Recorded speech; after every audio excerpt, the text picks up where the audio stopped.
our goal over these 3 sessions is not simply to celebrate, although this is certainly an achievement worth celebrating, but also to pull back the curtain a little bit and examine what went in to making Vision 2020 such a success. And today, of course, we'll start at the very top of the federal project and corporate leaders who made this success possible.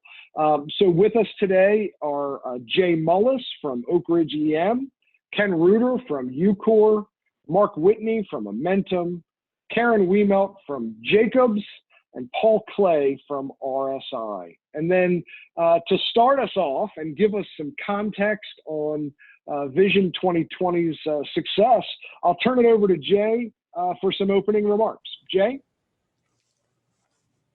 Thanks, Marty. I appreciate it. Certainly want to welcome everybody here. I got scared there for a minute, Marty, when you talk about pulling back the curtain, because you never know what you might find when you do that with certain people. But certainly happy to have all these folks here today, and that you've taken time to join us here. Merry Christmas for those of you who are still celebrating Christmas because of COVID-19. But obviously in my basement, I still have cups I haven't used to come in because of COVID-19. I'm here in my studio, otherwise known as my office in the federal building. It's me, 1 guard, and I think 2 maintenance workers as we remain shut down for COVID-19 as far as staffing the office up. However, we have been able, thankfully, to get back to work in the field and despite challenges, overcome those and still deliver on this. I thought we had a set of slides. Marty, were you going to, or Scott will bring those up? Great. To just set the table. It's not death by PowerPoint.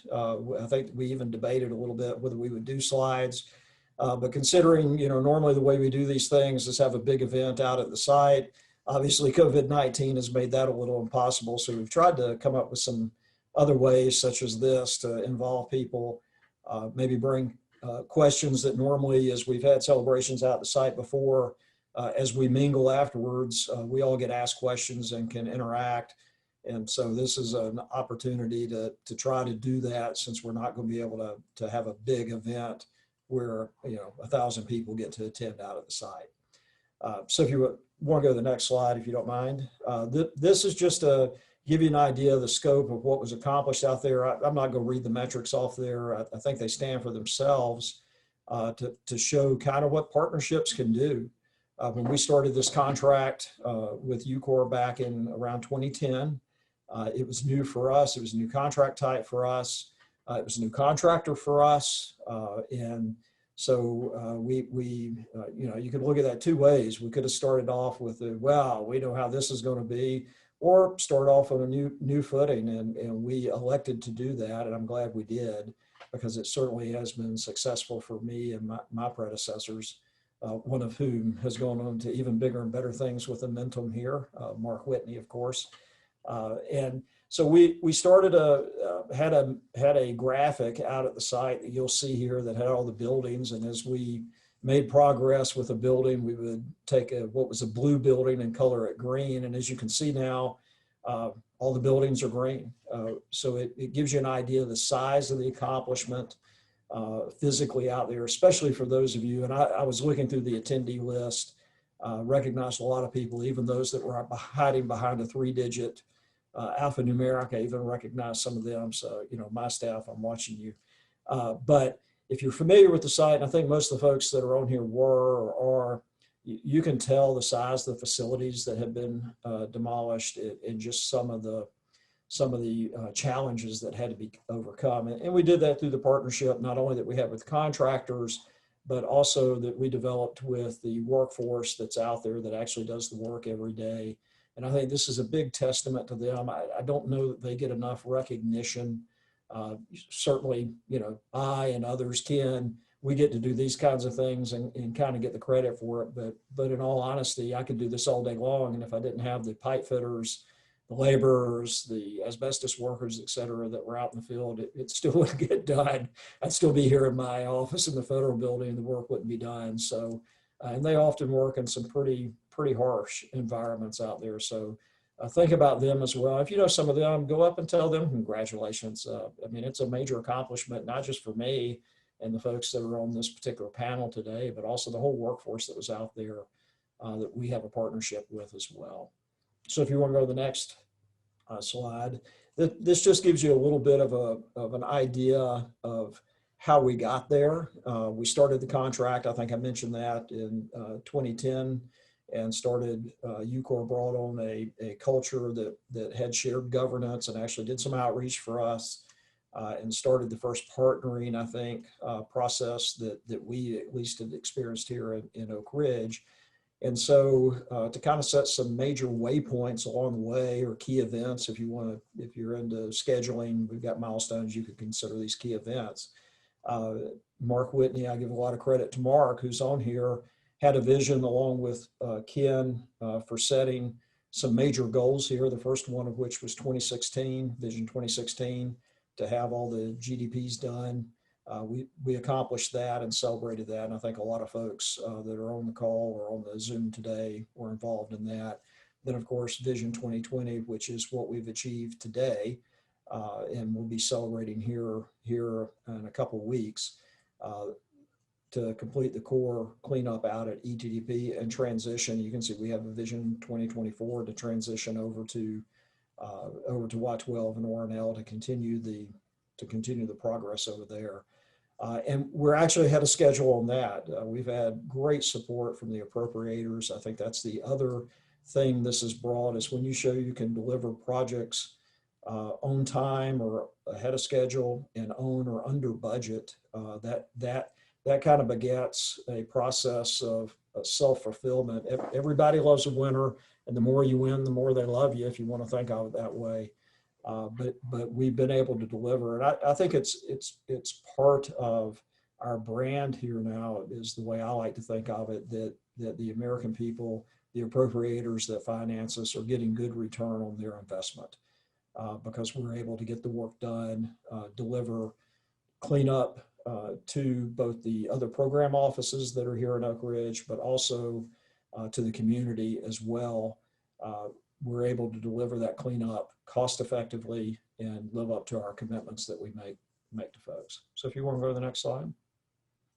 Certainly history maker here, if you want to kind of look, this is what EGTP looked like on the left in 2011.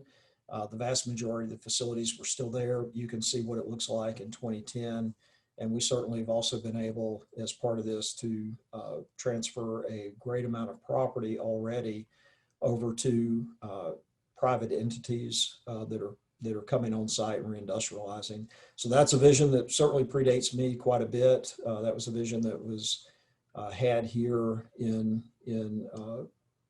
ORO, the old operations office, and that we've continued to live up to turn that property over, and not just turn this into a field that has, like many government properties, you'll have a field out there that has a chain link fence around it and it sits there, but to deliver something useful back to the community to use, and to live up to those promises that were made in the late 1990s to the community to clean up this property and turn it over.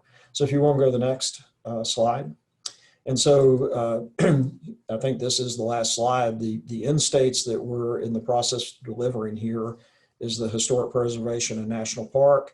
I think many of you joined us for the Celebration of the History Center out there, which supports the National Park. And so we're pretty serious and pretty enthused about being able to commemorate all the great work that hasn't only been done by the EM workforce that's here, but by our predecessors that came and helped win a war and save this country.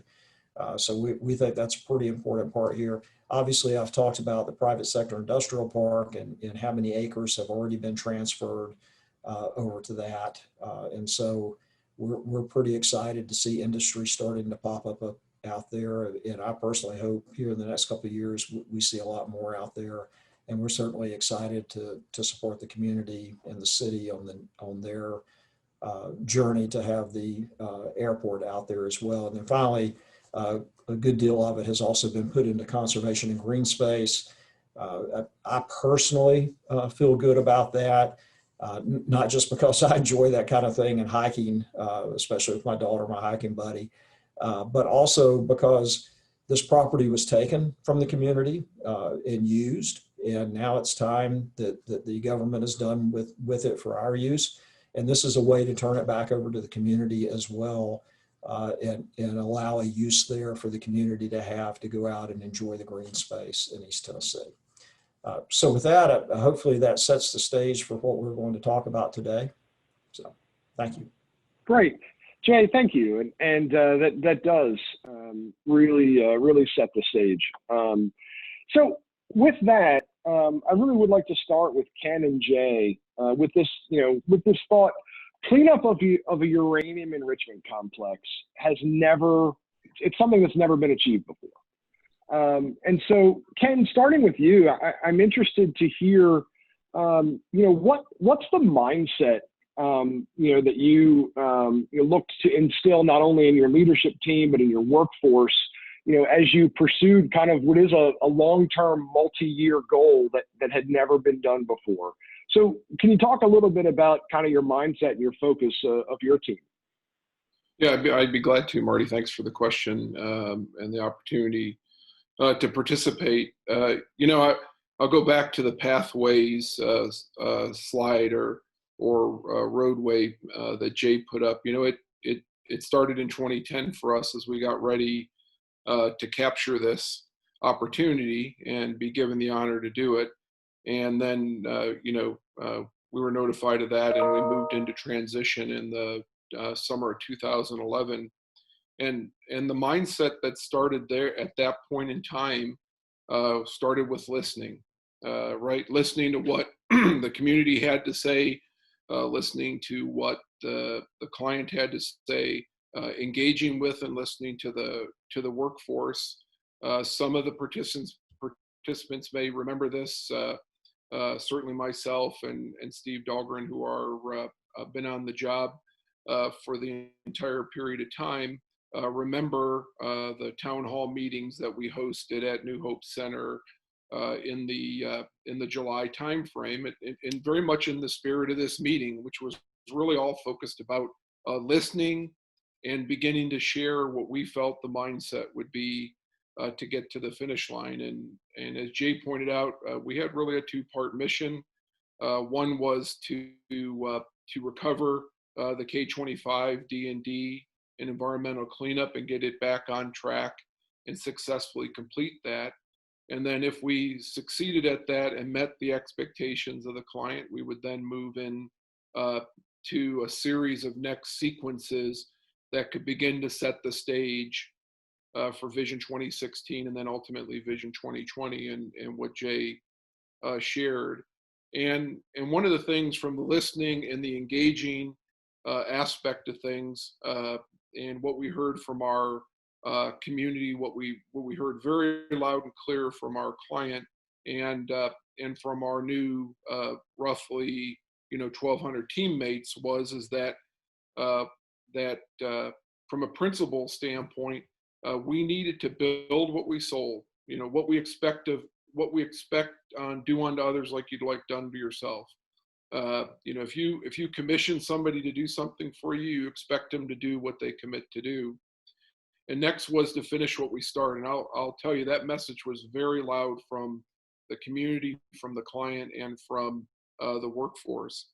And with that, and the feedback that we received during transition with regard to their expectations of us, the greater they, with regard to engagement and safety, we clearly communicated in our offer, and it really is embedded in our culture of excellence and our safety conscious work environment, that safety is a prerequisite to all we do. So one of the fundamental things mindset-wise, we made a commitment that everybody would go home the same way they came to work every day, and then they would honor the importance of their role by coming back to our team the same way they left for their home every day. And we set that as a mindset from the very beginning and established a culture that showed that productivity, delivery, and safety as a prerequisite are not mutually exclusive, but matter of fact are one of the same. And that's what we mean by the culture of excellence. And Jay and I did a lot of partnering in the front end with regard to establishing a common safety conscious work environment, a common set of principles around that, and partnering was a big part of that. The other thing that we believed was that we could take a management approach and a methodology from actually the healthcare industry called shared governance, and we could bring it here, and that underpinned by partnerships would have all the partners at a table, conceptually, with a common voice that drove engagement, and it with the belief that not only did worker engagement breed the healthiest safety culture and the healthiest work environment, but that all partners at the table with equity would result in that. And so we established that mindset and really piloted it on our way to Vision 2016. And then with the successful completion of the recovery of K-25, we then said, the remainder of the job is in the art of the possible, so we need a playbook to do that. And we under our shared governance process, developed a fully engaged, informed strategic plan that, as Jay pointed out, laid out the Vision 2020 or Vision 2016, Vision 2020, and Vision 2024. So that kind of takes you through from the very beginning all the way to this point in time. The mindset that we used to essentially establish that yellow brick road that Jay showed on his opening, on how it was absolutely practical and feasible to get to that point. Well, thanks, Ken. And I'll refrain from trying to assign who's who on the Wizard of Oz analogy. I'll leave it up. I'll leave it up to Jay to interpret the characters. But I'm interested, from your perspective, Jay, in driving, the mindset from the federal perspective. It's certainly different than, I'm sure, Ken and his team. It's got to be complementary, but talk a little bit about, the mindset and the approach on the federal side. Sure. I guess just to answer your question on the Wizard of Oz, a lot of folks probably don't know it, but I was pretty active in speech and drama in high school. And one of the big plays we put on was the Wizard of Oz, and I was the Tin Man, so I'm just looking for a brain. So that's probably appropriate. It actually, for us, was a somewhat heavy lift in the very beginning. It was certainly very different. The contract type was very different, and I had the privilege of being on the SCB for this contract, so I understood what the RFP was about.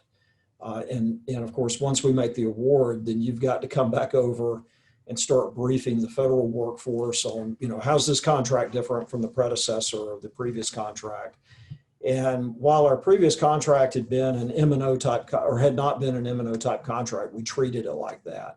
So just getting the discipline embedded within the federal workforce on, you can't not just anybody can go tell the contractor what to do, but there's actually a formal process to use to add work to the contract. It's not about not doing the work or not telling them, it's how you go about telling them and negotiating. And Ken alluded a little bit that we did a lot of partnering. Ken and I did a lot of partnering early on with, what does the contract say? What does it really mean? We need to add this work as we work through the true up. But interestingly enough, if you go even back to the very beginnings of when we, here's what the RFP said, which is different than what you find in the field, right? As you're going through the bid process and the award process, work continues in the field. Some things are further along, some things are farther behind than what you thought when you snapped the line, when you put it together. So you have to catch the contract up, call it what you will. Back then it was true up. Nowadays we don't call it that because it's something else. But Even back then, we were able to beat schedules that other sites and other folks thought it would take us. We were able to constantly beat schedules, beat expectations.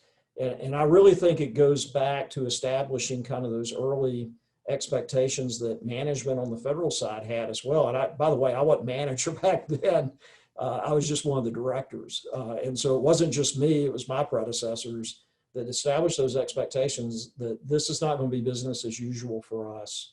We're going to projectize things. We're going to focus on working the contract, not telling the contractor how to do something, but what we wanted done, being mindful about what metrics, what things we wanted delivered, what we put our money on to get those deliveries, and being very clear in our expectations to the contractor on what those things were, and that we would have a disciplined approach to that.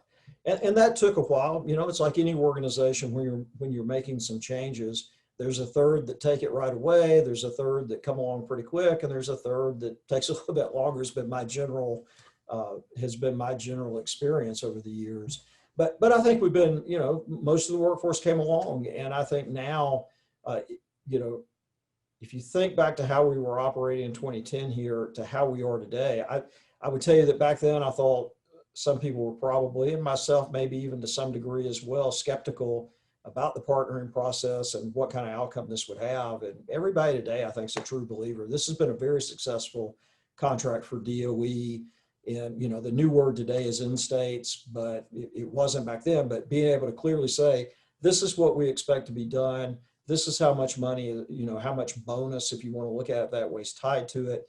And being very clear on what the expectations are, because I think in the past, it wasn't always clear for the contractor what the goal was. You know, I think when I came to work here, there was a phrase they used, bring me a rock, and it took me a little while to figure that out, what that meant. But that was basically it. Bring me a rock. No, I don't like that rock. Bring me another one.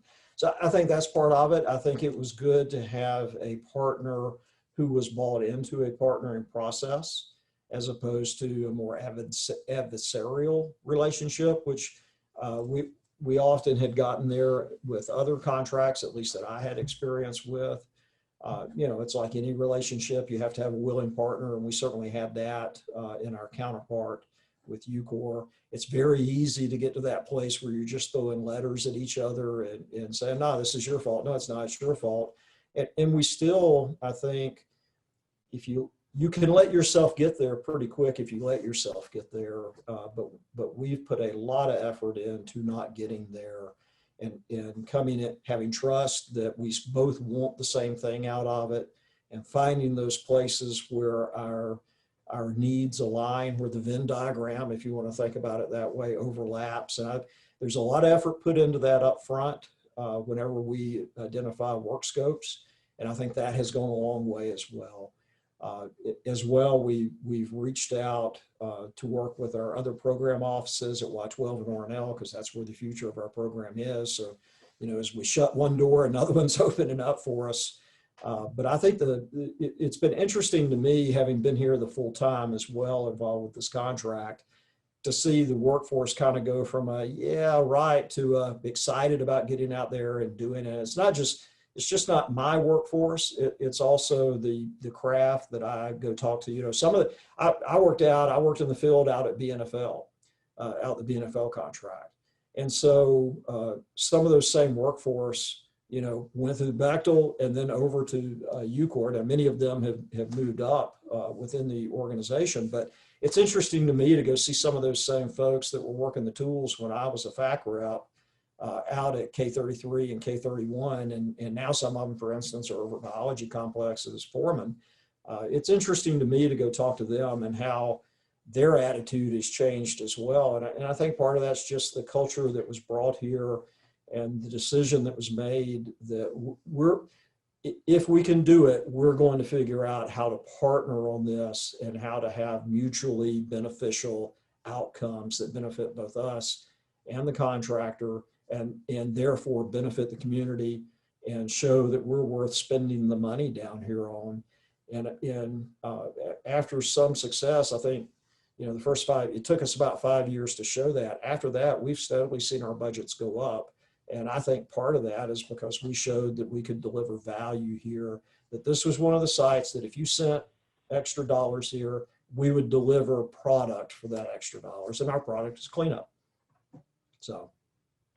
Yeah, and I want to sort of follow up on one of the things you said, Jay, because this idea of, you know, how the idea of a dedicated vision came about, because as you know, putting a box around something, putting a date on something can be a millstone around your neck. It can be the prison that you build for yourself, or, you know, it can really be the goal that drives you to success. So how did this idea of a dedicated vision come about, and you know, how was it sold so that everybody bought in? Well, I think part of it was a recognition that we were going to have to, or we were going to projectize things, and that just partly built into the contract itself with the way we had payment milestones, if you want to think of them that way. There were small payment milestones along the way, but the big payoffs were get this physical work done, not, you know, do this much as far as this much activity, but actually have a deliverable. It didn't matter how much activity you had, but have a deliverable. And I think that kind of set the table for this was going to have to be an achievement focused or milestone focused contract or project, if you want to think of it that way. And then as time went by, I think the recognition was, well, you know, these projects take decades in many cases, right? And hundreds of millions of dollars to accomplish. You can certainly set a schedule out with all these little milestones in it, but part of that was, well, you know, there's some major breakpoints here that we need to have a vision that everybody can kind of rally around and support. And I have to think that coming up with that idea, and it took a while, and we had a number of partnering workshops, and some of those took on the feel of an encounter session, if you've ever done any of that kind of thing. And it, you know, I mean, it went through the normal norming kind of process, which sounds kind of trite, but I mean, they were not all, I don't want you to think that, especially early on, it was all, you know, roses and that type of thing. There was a lot of pretty frank discussions that went on, but out of that, I truly do think came a pretty good set of waypoints that we could judge ourselves against every day that weren't so far in the future that it was hard to see site closure, right? I mean, you could talk about that, but that's 10, especially at the beginning of the contract, probably 15 years in the future. So what's a good interim thing we could rally around? And the obvious one was the GDPs being down, right? And once you realize you can get there, then you start picking up momentum, right? So you come up with a series of those things and you start picking this momentum up. And what feels like a millstone around the neck now becomes the thing you can judge yourself against and demonstrate that you can deliver, right? So there's a positive feedback loop in there once you start delivering on that, you know, how else can, you know, and it's not like we don't have our challenges, right? I mean, we were clicking along pretty good and the COVID-19 hit, and we had to take a pause and shut down.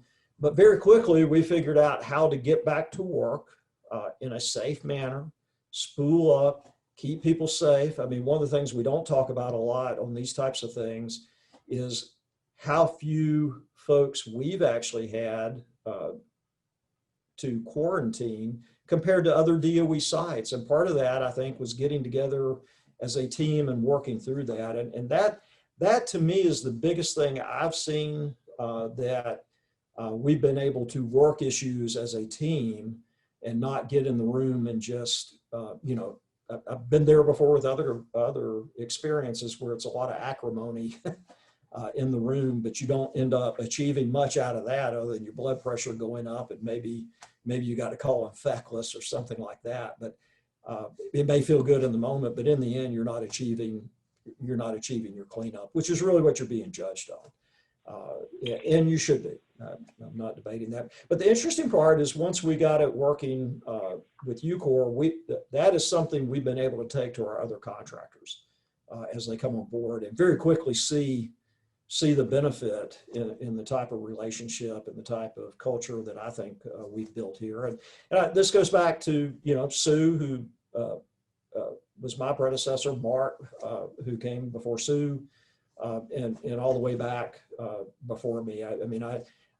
There's a lot of things that got put in place that have been part and parcel of our success that are previous managers here that had foresight to put things in place. Haul road's one of them, right? If we hadn't had the haul road here, we don't talk about that much. If we didn't have an on-site disposal cell, that's been key to our success as well. When you've got 400 or 500 trucks a day of waste rolling, you've got to have you don't want to put that through normal commerce, and you want an on-site cell you can put that in so you can be master of your domain, master of your destiny. So those types of things were put in place a decade before, I and others that are enjoying the benefit of the success and getting a lot of the congratulations. And so I think those kinds of things have to be put in place, and you've got to have those interim milestones that you can kind of judge your waypoint with, or you actually getting to the end there, not just trying to look at this big goal out on the horizon somewhere.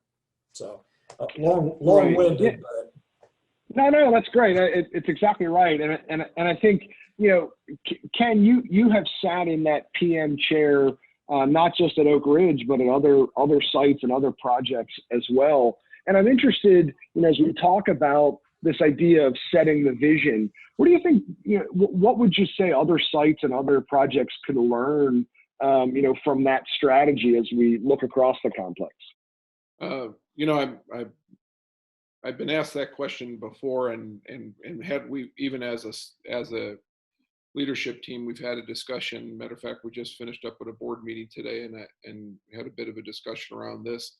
The thing I offer other sites, and actually in my experience at having the senior operational role at other joint ventures and other sites is that you can never lose sight of something that's probably, in my opinion, one of the greatest diseases to an organization, which is ambiguity. And so what's critically important is the establishment of a strategy and a vision, and the establishment of that upfront in a collaborative, mutual way. Again, I'm back to this shared governance kind of approach, in which all your partners, which in executing this work, you Marty know as well as I do, and I'm sure all the participants do, is vast. And you have a stewardship responsibility to each other, and you have a stewardship responsibility as the prime contractor to a majority, if not all of them. But first and foremost, sitting at the base of your partnership, and I think Jay was very clear about it in the beginning of his comments, is the workforce. And then first and foremost is the people who are physically facing the hazard every day and executing this work. And so the establishment collaboratively with them, obviously the client who sits at the top of the partnership, the communities in which we are responsible to, because we sit within their boundaries, our state that we reside in, those that ensure that we do things correctly from a regulatory standpoint, all coming together to establish a common set of visions and principles are critically important. And as Jay said, that has to be done in the beginning. All those parties have to truly not only believe, but trust that their voice is heard at the table and is consistent to ensure their equity in the partnership. And so for us, then it got hubbed around the points that Jay made regarding the end states. So like I said, there were two clear objectives in the capture of this work, and then the commitments that we made associated to that. First and foremost, demonstrate that you could recover the K-25 circle of cleanup and get it back on track and complete it successfully in a pretty tight time window. And that was done. And as part of completing that, that lined up actually with Mark Whitney joining and leading the federal team, as Jay stated. And at that point, we proposed to Mark and his deputy at that time, Sue Cange, along with Jay in his role. Jay and I at that time were designated what are called ombuds for the job. I'll never forget the time we met in Mark's office to lay out this initial strategy and approach to go after a three-part vision, and that what had been done together to recover K-25, as Jay pointed out, with a common workforce, laid the foundation for the ability to have this. And at that point, how we got everybody to buy in is through basic engagement. We hosted an all-hands meeting, for example, in which 1,300 people joined us. And when they came in, on their seat was a draft strategic plan along with a comment sheet and a briefing that included Jay, included myself, included Mark, in which we discussed where we thought we could go, why we could go there. But what was most important to us is that the playbook that we were proposing as coaches was going to have input and was going to have the validation of them, the players in the game. Because the other thing I would share with other locations and have before is that the worst case scenario that typically results in a loss, not a win, is when the players who play the game every day have no input in the playbook. And then you wonder why the ball gets, fumbled on the 5-yard line. And so, and then wrapping that strategy around those three end states and convincing our shared governance, our partners, that was achievable. And then going off, that's the 2014, 2015 timeframe. We get to 2016 at that point. Mark makes some, before there, makes some critical decisions about where the job was going to go based on that strategy, and endorsed it as the field manager, handed it off to Jay and I to go. And at that point, we went, and then we get to Vision 2016, and at that point, it's clear that 2020 is feasible. So we believe in this 2-5-10 process, in which your strategic plan is built around a 2-year window, a 5-year window, and a 10-year window, and as you're progressing it, you're developing tactical plans, and then you're developing execution plans, and you're kind of in project management 101 at that point. And you're moving forward. And all of that built on plans, as Jay said, that folks that predated us for 10, 15 years had put into place, like reindustrialization, like a community reuse organization of East Tennessee, like a partnership with the community for economic development, not just institutional control of a cleaned up, former federal site. So that's essentially, how we got everybody to buy in. And then ultimately, some of the things I would share with other sites, or, in times that I've been asked to go to those sites and lead those joint ventures, applied some of the similar aspects there. That's great. I mean, I feel like it's been a slow burn building to Mark Whitney this, Mark this. So I feel like at this point it's probably good to bring Mark into the discussion and talk a little bit about, in all seriousness, Mark, your role, in Oak Ridge, and then in headquarters leadership positions, leading the program, and then now in a corporate position, leading Amentum's projects across the DOE complex. I'm interested in your perspective on how this came off, and maybe the different facets of that achievement at sort of, at each stop along the way. Yeah, thanks, Marty. I appreciate it. Can you hear me okay? All set. All righty. Yeah, so let me start by stating the obvious here, which is what this team has accomplished, it was not easy over the past 8, 9, 10 years. There were thousands of opportunities along the way that, if not managed appropriately, could have led to a less successful outcome, to say the least. I think what I saw from my different positions was pretty consistent over time.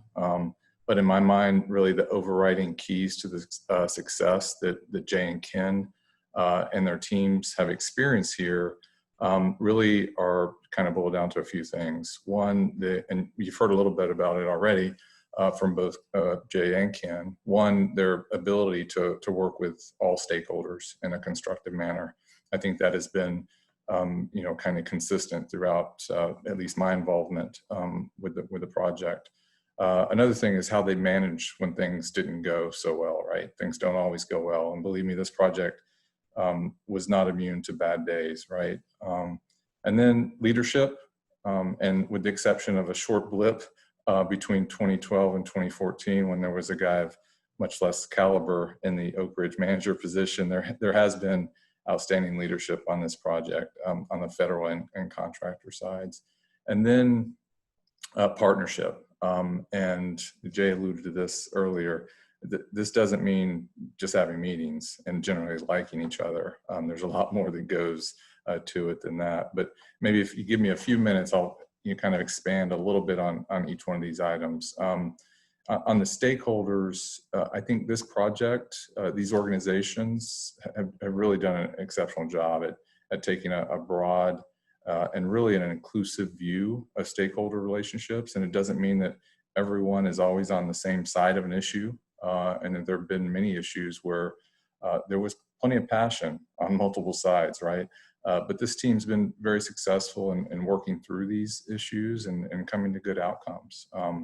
Many examples, including engagement with the community and regulators, labor, elected officials, that I think demonstrate this conscious approach of this team to constructive engagement. I will highlight the relationship with Congress and in particular the Senate and House Energy and Water Appropriations subcommittees, because this is obviously a relationship that's important. It includes not just the folks there in Oak Ridge, but it's managed in alignment with DOE headquarters and with significant support in the case of Oak Ridge from the community. And Jay mentioned this earlier, the results speak for themselves. I mean, look at the enacted budgets. They've grown significantly over the years.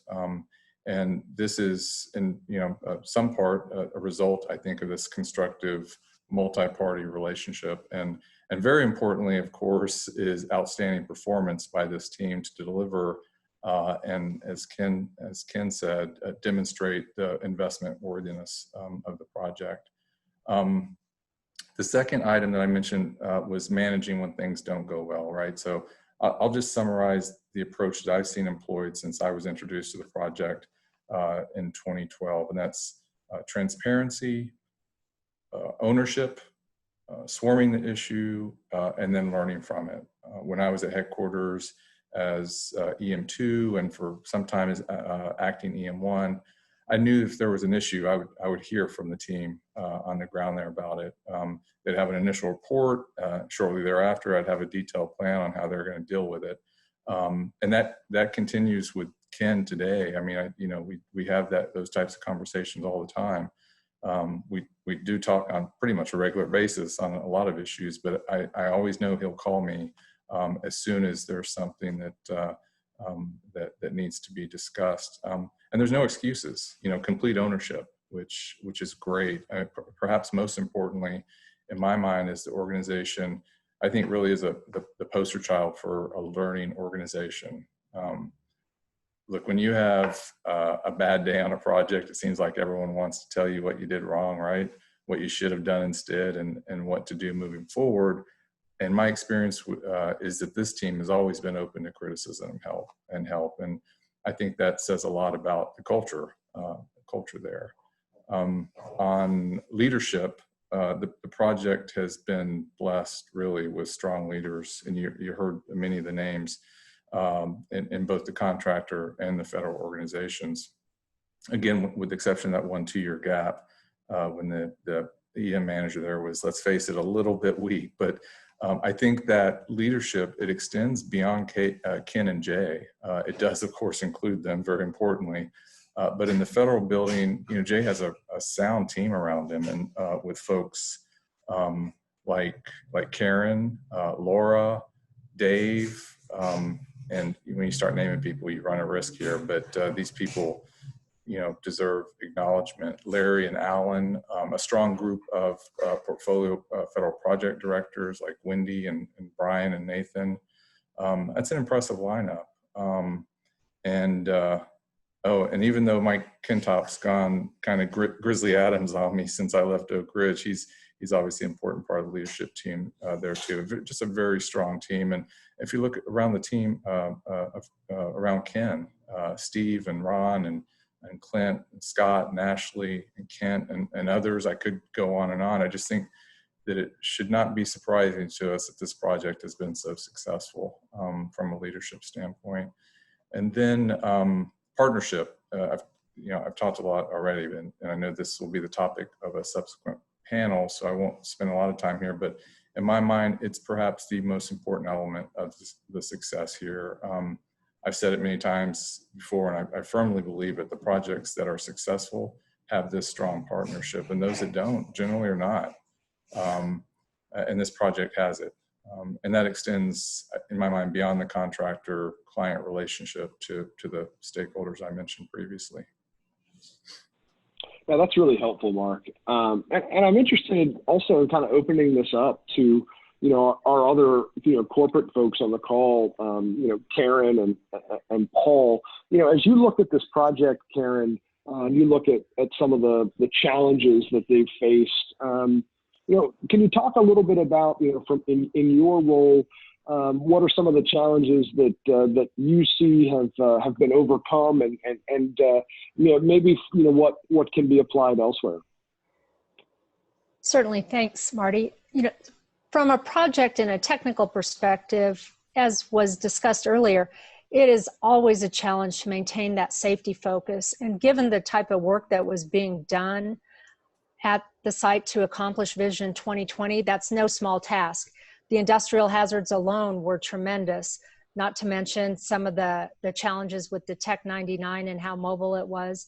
And so the team was out in front of all those issues from the very beginning, thinking through various solutions and trying different things and not always succeeding, but working in partnership again with DOE, with the regulators and the community to talk about what it meant as different solutions were implemented. And I think ultimately we're seeing the success of that now. From a corporate perspective, certainly we had our challenges too, as you do on these projects over several years, of making sure that the right talent was at these jobs.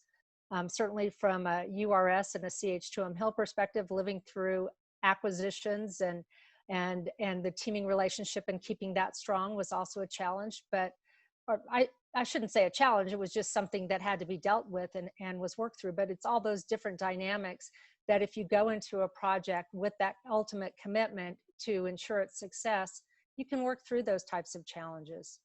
And I think Vision 2020 accomplishment speaks of itself, that we were all committed to that. And Paul, from a small business perspective, challenges are different. The approaches are different, but maybe talk a little bit about your perspective, from RSI on the project and the challenges you faced in supporting this project.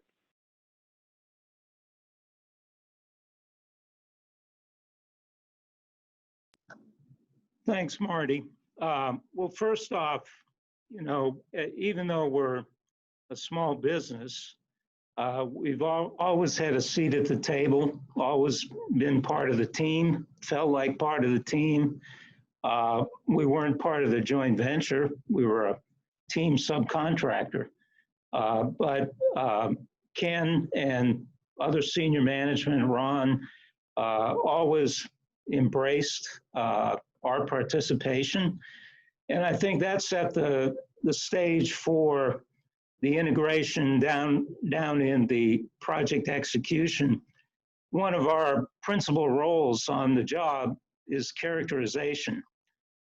We did all the facility characterization, the environmental characterization, and that was a big challenge, frankly, because there were multiple needs for the data, everything from criticality and credible before you could tear down the GDPs using non-destructive assay,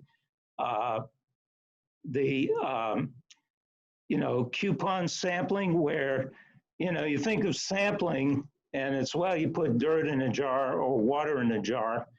We had folks who went in fully dressed out, in some cases in the pipe galleries, cutting coupons of different materials out of the process equipment to be able to finish the characterization.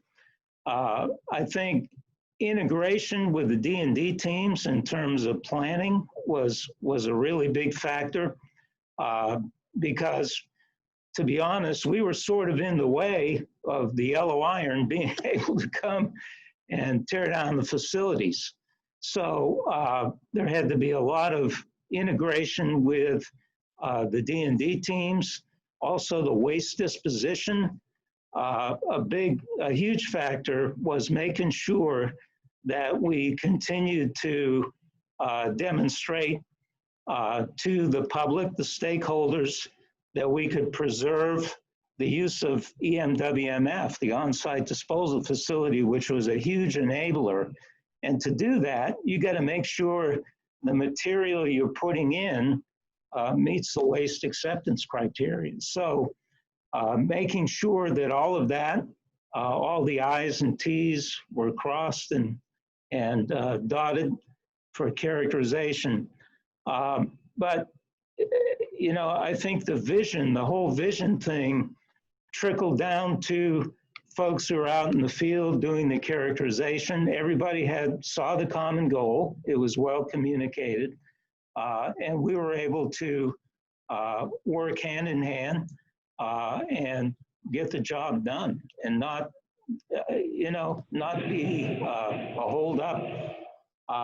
Ken has talked often about the waste factory that UCOR created in terms of dispositioning materials. On the characterization side, we had to set up a characterization factory because you have to have your labs all lined up. You got to make sure you have capacity. We had classified components and materials that couldn't go to just any old lab. So we had to make sure that we had labs available capable of handling those kinds of components and materials. Then you get into the whole paperwork part of this, plans, data verification, validation, the whole sequence of events that is associated with doing your proper characterization and ensuring the integrity of the data. But again, from a small business perspective, and we never saw ourselves as RSI. We're all part of one big team. You could go out in the field and you couldn't tell that our folks were subcontractors. We were part of the team. We were treated that way, and it was just a tremendous way to operate, and something that can be taken to other sites as well. Yeah, thanks, Paul. And a lot of things that you highlighted, I would classify as innovations, right? And Ken, we talked about the haul road, the waste factory, the on-site disposal cell, the value of setting a vision, the strong culture of partnership. All sort of the lifeblood of the success of this project. But can you maybe talk a little bit about some of the innovative approaches that may be less well known, but would be, I think, useful for people to know about what enabled the success on this project? Yeah, thanks, Marty. So a couple ones that may not be as well known is and sort of an innovative technique that we applied to labor management. And how we expanded that into engaging the workforce, predominantly the craft, in the execution of their trades and optimizing the sequence in which how we do the work, and pretty much similar to like implementing a lean type approach to business, and how that engagement and what it brought, not only materially to how the work was going to be done, but what it brought in some of the points that Mark made and Jay, in strengthening and establishing the partnership. Something fundamental to the work we do is and is critically important is a level of mutual trust and mutual respect at a labor relations level. And so we're always looking for ways, whether it's shared governance, labor management techniques, engagement techniques, to build these partnerships with labor to ultimately bring to bear the most efficient and most involved, again, players who are taking the field, with mutual respect and trust with the coaching staff, who, as Jay pointed out, we stand on the sidelines, never get hit, never get knocked down, but certainly provide a lot of instruction, if you will. And so that mutual respect and trust is absolutely critically important. I think another area that had a lot of innovation in it is really in how we build the decommissioning, decontamination, deactivation, and demolition sequence. We call it, you've heard it called in industry called D4, and how we develop it. We call it bridging, and some of that technique and how integral it was to not only things strategically but tactically and at an execution level, and the involvement of the partnership. Paul made mention to it. This whole concept of the sample management office, the characterization factory, and how it gets staged in this sequence. And again, I don't want to overdo this because I think sometimes it gets oversold, as a word or as an approach. But again, the fundamental application within a common framework or in a common partnership of the utilization of lean to build this. And that was, as much as Mark feels obligated to downplay 2012 to 2014, that was a big part of the discussion there. And I won't go into a lot of detail, but there were very, very significant varying opinions about where this job was going to go post K-25 clean, recovery, and a lot of facilitated partnership meetings and discussions, ultimately, to provide the client, again, this sequence, this bridge. At that time, we referred to it as jumping the river. That Mark and his team, Jay being part of that, and Sue could make an informed decision on where we were going to go. So, and then there's been quite a few technical innovations in which we, employed. I mean, a good one there that I'll finish with on this question and discussion was how we partnered with the department. This was both locally at the headquarters level, to be able to do an unclassified demolition of the 1037 building. That was, most of the audience would know it as the barrier plant facility. Highly classified, very challenging from a classification standpoint by virtue of the material that was classified was at microscopic dust level strewn throughout the building.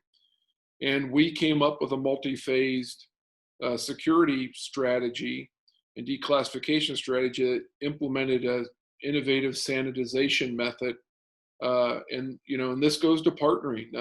This was worked directly with Jay, and I'll be frank about it. Without that partnership and advocacy at Forrestal with Jim Owendoff and Mark Whitney, carrying that torch with the security folks and the implementation and the confidence in that sanitization innovation method, we wouldn't be speaking here today, because if we would have had to do a classified demo of 1037, that had to been a closed air demo, and that had been the largest RUB structure probably ever built in the history of the country. So there's little pieces, little nuggets out there like that go back to innovation, partnership, shared governance, that knock down these barriers, figuratively and literally, to get us here.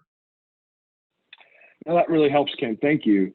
I also want to take some time to utilize some of the questions from the audience, and this one, Jay, I'll pose to you. From our audience is, the workforce that completed this work is largely the same workforce that has been here previously. So what do you think happened to make the difference in production and safety? What helped kind of turn the corner and deliver this success? Yeah. Thanks, Marty. I've thought about that for a while, because the kind of joke that was around at one time was, and this way predates UCOR, because we've gone through several contracts and contractors for different stuff, but it's that, the workforce never changes out. You get a new name and 20 new managers show up, and that's a transition for DOE. And so I've done some thinking about that, really. What's that secret sauce, if you will, that got brought to the job? And I don't know if it's an innovation. I don't know how you would characterize it per se. And I don't think it's as difficult, or there's rocket science here. I honestly think it was a genuine willingness, not just to go through the motions with the workforce, but to sit down and have a discussion with the workforce and actually take some of their suggestions, listen to their concerns, and actually address the concerns, not just verbally, but actually involve them. Because if you go back, heck, since I got here in the mid-90s, there's been some version. I mean, we had different words for it. There's different programs we've had over the years. But there's always been some version of having a set of union safety reps that meet in some forum with senior management. It's called different things, may have different layers of senior management in it, always with the view that we will take somehow their input, and it will make things better for the workforce, and the workforce will feel like they're involved and engaged and part of the team, as opposed to a us-them kind of thing, management versus labor. But I think UCOR, the real secret here is UCOR actually brought a way with them to engage and actually include the workforce. And it took a while to get there, right? None of this happens overnight. I don't want people to walk away thinking, well, Mark showed up 2 years later, everything was perfect in Oak Ridge. It has been a lot of effort put into it by a lot of people. I appreciate Mark remembering the feds that are here, especially, and we do have a strong team. But I think part of the strength of the team has been the ability to get folks in the room, and everybody gets to be engaged, right? I mean, Paul talked about that a little bit. It's not a, hey, we're the contractor, you're the sub, we don't want to hear from it. I'll be honest with you that the way many of our meetings will run, if there's a major problem and we're having a meeting, it isn't about Fed, contractor, what support contractor, whether that's a support contractor that works for me or for Ken. It's about what is the problem and how can we solve the problem. And that would include labor as well. I mean, heck, I can engineer the heck out of something, but oftentimes I'm not the person who has to build it, and that person has a lot of experience building what I may have engineered. I mean, this was a lesson I learned early in my career when I worked for the Navy, and I had a piece of test equipment I had the shop build that I had designed, and I get to talking to the shop, and they're like, well, you know, the way you designed this, it's really hard to get our fingers in from the side. If you would have designed it to come in from the top. And so that we revved the design because of that. Heck, I didn't have to build it, right? Electrically, it worked. It just was hard to build in a simple change. But that was a lesson I learned early in my career. And I think that is something I saw UCOR bring, where it wasn't about, you know, where you were in the organization. It wasn't about what was on your badge. It truly was, you know, what is the issue here? What's the best way to get there? Maybe Jay has a good suggestion this time. Maybe Paul has it the next time, and we're able to talk through stuff. I truly don't know if that's an innovation. I've not had the opportunity or privilege, however you want to say it, to work at other DOE sites, but certainly that is the culture that I think we have here, both on the federal and the contractor side.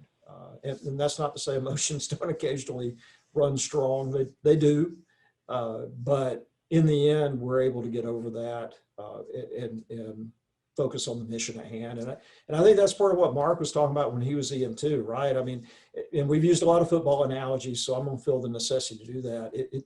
To me, it's not the hallmark of a good team as to you never fumble. You're likely to fumble. The hallmark of a good team is what do you do after you fumble the ball? The next run that you have, is that the run that you actually make the touchdown on, or do you completely fall apart? And I think we've seen that over the years in different games that I've certainly watched. I've cried sometimes when I've seen UT fall apart with that, but that's another story. Just to personalize it. Yeah, absolutely. So, you know, it's interesting, you know, I think in the EM complex, we talk about the Rocky Flats model, and how can we use the Rocky Flats model here, and how can we use the Rocky Flats model there. And I think as we look at this and we talk about the Oak Ridge model and Vision 2020, you know, Mark and Karen and Paul, I'm interested, as you look across your projects across the complex, where else is a good fit for this approach? You know, is this something that only lends itself to D&D? Can we take these principles and apply it elsewhere? Where do you see a good candidate to build on this, to use this model to deliver success elsewhere? You want me to go first? Yeah, well, let's go Karen and then Mark. Okay. Thanks, Marty. Obviously, Vision 2020 and Oak Ridge is what we're going to be talking about in the future. I do think that there were some elements of Rocky Flats that were brought here, and I'll get into the details of that in a second. But I think they're applicable in a number of places, specifically anywhere where DOE is planning to implement the in-state contracting. I think are great candidates for what's been accomplished here at at Oak Ridge with Vision 2020. And what I mean by that is this is in-state contracting. It's not an IDIQ task order contract, but to Jay's point earlier about looking at the site and projectizing the work we were doing is a key element of in-state contracting. That's the heart of it. It's really saying, okay, I have this one project, here's exactly what I want done on it. You know, not the how, but here's the vision for that, what we want at the end. And while we've talked about how important partnering is, and it absolutely is crucial to the success of those projects, really being able to get into the details then of, okay, this is the vision, and this is the end state of deactivation of this building. This is the end state of the waste and where we want it to be. It's really getting into some of those conversations early on with all the stakeholders, with the regulators, and between DOE and the contracting community to iron those things out and work through them. And so as you put together that project, everybody knows what it really is. And I think also to Jay and Ken's point is that's how you work through some of those issues. And also Paul was talking about characterization. I mean, that's always a huge issue with with the regulators, with the stakeholders, you know, how much data is enough and what quality does it need to be. And so if you can work through all those issues up front and identify them, you projectize the work and you've created an end state that everybody understands what it is and can go forth and do it. Now, it doesn't work out sequentially like that. You're doing work as you're working through those. And so I think it's just a recognition that of what are those really important critical decisions that need to be made up front, and making those decisions up front, not going back, you know, when you're 3/4 of the way through the project and redefining those. That's the success Oak Ridge has seen. And I think any project that is looking at end states or looking at trying to accelerate what they're doing certainly can benefit from that approach. And so you look at Idaho, certainly that is a project that could absolutely benefit from this approach. It doesn't have to apply to just D&D. D&D is kind of easy just because, you know, ultimately the building has to be gone, but it does apply to almost anything that has some difficult decisions. Identify what those decisions are really early on and work towards getting resolution on them as soon as possible. So I think there's huge application across the complex for the approach that's been taken here at Oak Ridge. Yeah, that's a great point. And I know, Mark, you had some perspective you wanted to add, and then I'll throw it to Paul as well. Yeah, I'll be short here. I agree with Karen completely. I think while the specific partnerships and set of complex but constructive relationships here is uniquely Oak Ridge, I think that the general approach can absolutely be successful on any EM project across the complex. And I mean, we've seen this be successful at other sites too. There are current examples. Each site has, of course, its own set of circumstances and stakeholders, technical, legal, and programmatic issues. But I really am a firm believer that the factors that we've spoken about today, particularly leadership and partnership, are the essential ingredients of success for any project. And I think those will work through any set of challenges, any bad days that you have, any complex set of stakeholder relationships, and even competing expectations that you may have across the stakeholder groups. So I think absolutely successful anywhere. Thanks. Paul? Yeah, I think, you know, speaking generically, the principles that we've seen be successful here not only can be translated to other DOE sites, but any major project where you have a mission, you have a vision. You know, recently, for example, RSI has been acquired by one of the Alaska Native corporations, by an entity that acquired 15 different companies in 4 years. And fundamentally, what has happened, we've got a leader who has established the vision of what this aggregation of companies wants to be and will become, and a vision and a mission for that.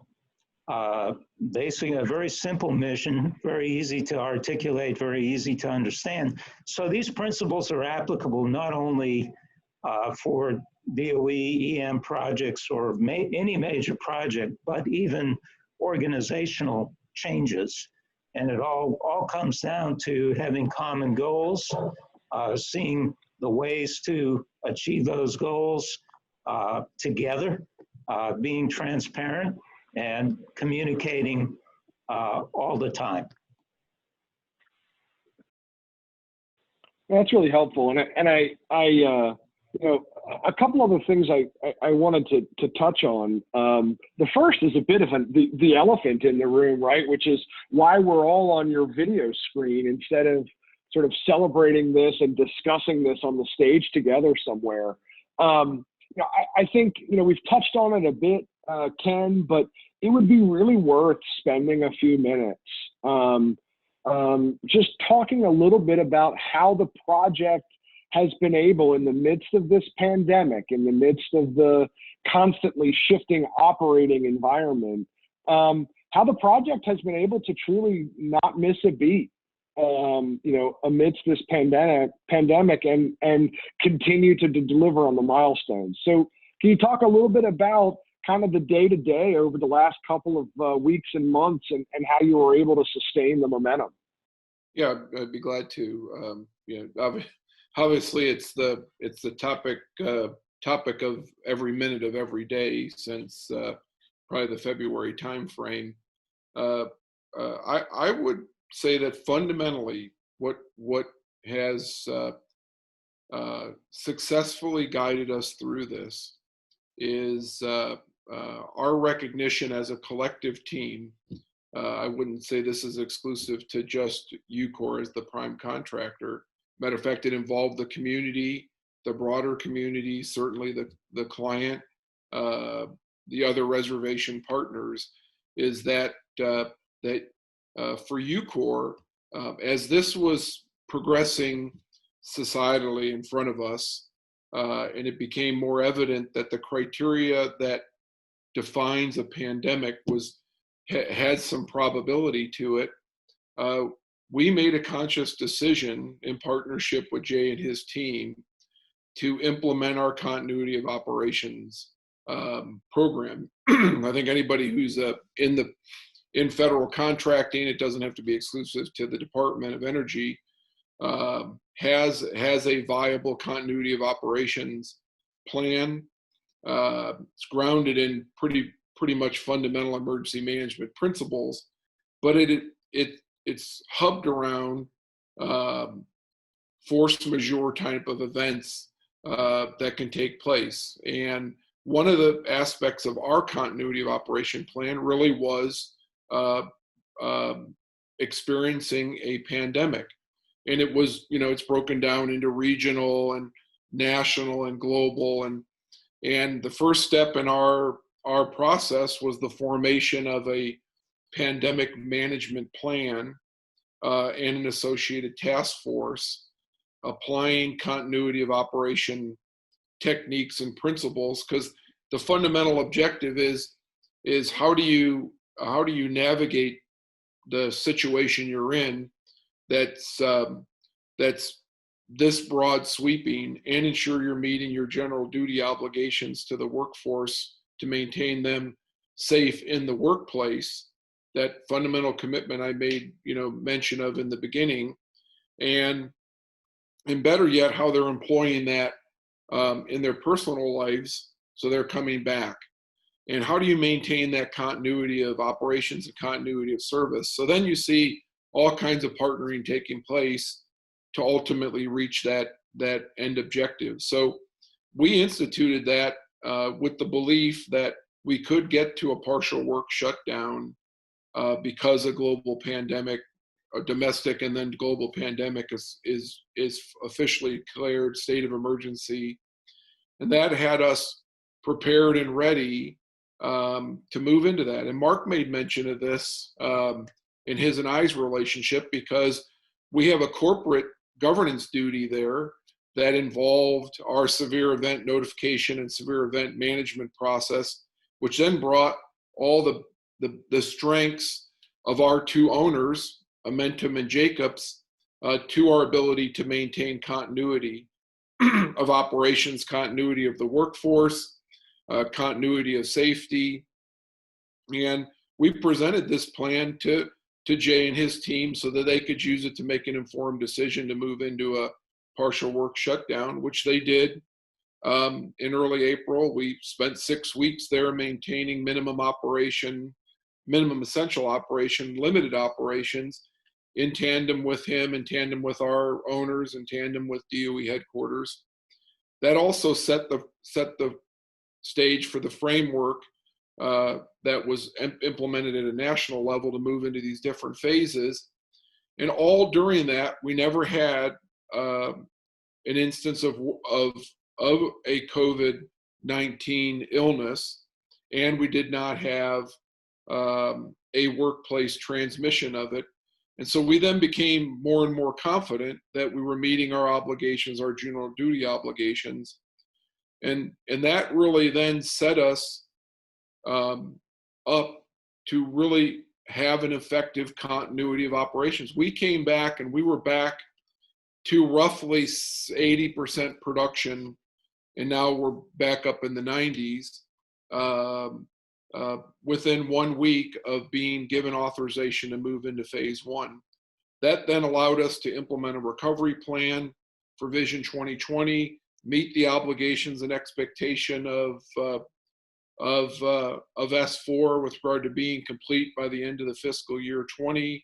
As you're aware, we got done at the end of July, and set the stage for what we're talking about here today. So I heard many people ask me, and I'm pretty direct about it. It was an effective implementation of continuity of operations. I've got to acknowledge our task force leader, Clint Wolfley. Leadership was a big part of this. Clint has a lot of national experience in these areas, and the discipline he brought to the Continuity Emergency Response Group, to COOP, to applying data analytics to making decisions in this area in partnership with Oak Ridge National Lab. All those things had us then implement the fundamentals of COOP, which is getting a recovery plan in place and moving out with it, not at the expense of the workforce's risk or hazard or safety, and better yet, not at their financial peril either. That partnership with the appropriators to get the CARES Act and the 3610 section was instrumental in our ability to maintain continuity of workforce, which is fundamental to continuity of operations.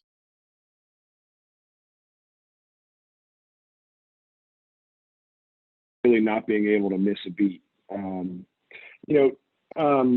Jay, as we kind of digest all of this information and all of this perspective on how Vision 2020 was delivered, I'm interested in your perspective as to how Vision 2020 sets the stage for the next phase of Oak Ridge cleanup as you move into Y12 and ORNL.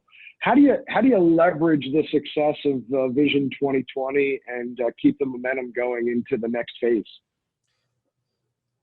That's an interesting question. I think part of it, and folks haven't always, you think of the chemical operators having a skill, and operating engineers having a skill, and I don't think enough credit has gone to cleanup workers having a skill set.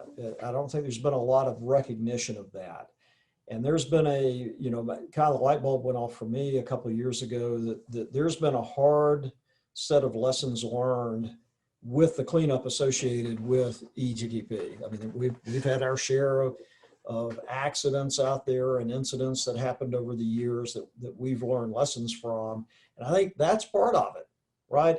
You take what is a trained workforce that has a lot of expertise and experience doing that work, and you don't let them go home and then 2 years later try to remobilize, because you'll lose that. You'll lose that industry, especially here in Tennessee right now. Both the lab and Y12 have major construction projects going on. Nashville, Tennessee has major construction projects going on. Knoxville, Tennessee has major construction projects going on. So if you lose that workforce, it will be very difficult, in my opinion, to try to remobilize and recapture, if you want to think of esprit de corps to some extent as well.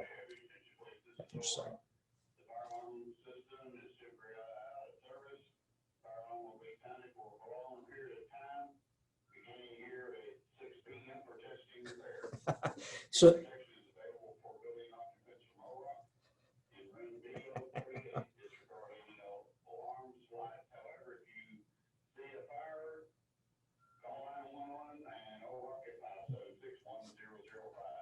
great. So I will be stopping at 6, if that wasn't clear. They're going to set the fire alarms off if you guys didn't hear that here in the federal building. I guess they didn't expect anybody but me to be here tonight. But anyway, to wrap it up pretty quickly then, I think that's part of it is you've got that trained workforce and there's a momentum built and you push that over to Y-12 and OREM. And we've been doing that. I mean, the original thought, go back to one of those very first slides in our mind was you would have a lot of the circular work done at ETTP, but you wouldn't have it all done. And then there would perhaps be another contract after that to finish ETTP. And because of the schedule gain that has occurred and pulling in 4 years worth of work into the contract by getting it done early, we're in the position to be able to move over to Y-12 and OREM well ahead of when we had originally planned to do that. And so I think it was just part, you leverage that by moving that workforce over there that has that momentum, that, we've got procedures and processes in place. They're familiar with it.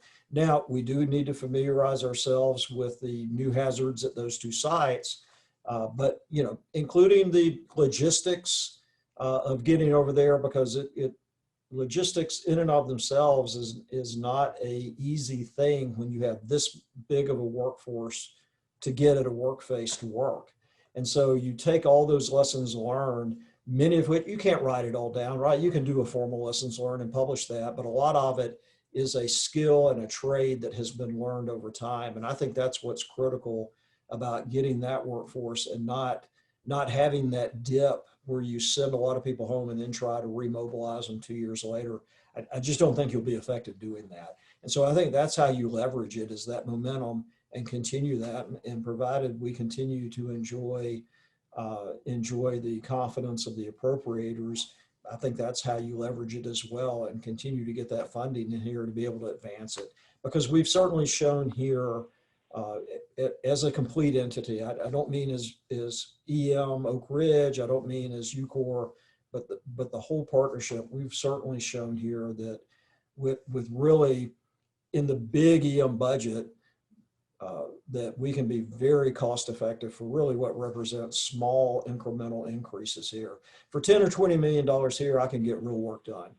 I don't know that every big site can say that, to be honest with you.